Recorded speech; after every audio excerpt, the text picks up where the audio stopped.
కాదు, ఇండియాకి ఇంజస్టిస్ కి మధ్య జరుగుతున్న గొడవ. ఇదేమో హిందూ పేపర్లో వచ్చిన ప్రొజెక్షన్. ఇప్పుడున్న 543 సీట్స్ ని అలానే ఉంచితే ముందు కన్నా పాపులేషన్ ఎక్కువగా పెరిగిపోయిన స్టేట్స్ కి ఎన్ని సీట్స్ పెరుగుతున్నాయో మీరే చూడండి. మన సౌత్ స్టేట్స్ కి పెరగకపోగా కోల్పోయే సీట్స్ ఎన్నో చూడండి. మన union home minister Amit Shah గారు ఏమన్నారు? సౌత్ స్టేట్స్ కి ఒక్క సీట్ కూడా తగ్గదు అన్నారు. ఆయన మాటకే వద్దాం. సీట్స్ పెంచుతారే అనుకుందాం, 848 సీట్స్ చేస్తారు అనుకుందాం. అలా చేసినప్పుడు మన సౌత్ స్టేట్స్ కి ఎన్ని సీట్స్ పెరుగుతాయో చూద్దాం.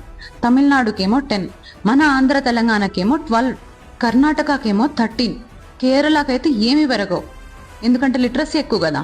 అసలు వాళ్ళకి ఎన్ని సీట్స్ పెరుగుతాయో తెలిస్తే షాక్ అవుతారు. ఉత్తరప్రదేశ్ ఒక్కదానికి 63 సీట్స్ పెరుగుతాయి. అసలు సౌత్ స్టేట్స్ అన్ని కలిపినా అన్ని సీట్స్ పెరగవే. ఎంత ఇంజస్టిస్ ఇది. ఇంజస్టిస్ చేయాలని డిసైడ్ అయ్యాక వాళ్ళకి పెంచితే ఏంటి, మనకు తగ్గిస్తే ఏంటి? పార్లమెంట్ లో సీట్స్ అంటే జస్ట్ చైర్స్ కాదు. Budget allocation, national policies, federal balance ఇవన్నీ డిసైడ్ అవుతాయి. పార్లమెంట్ లో వాయిస్ తగ్గితే మన ఫ్యూచర్ ని మనం డిసైడ్ చేసే పవర్ కూడా కోల్పోతాం.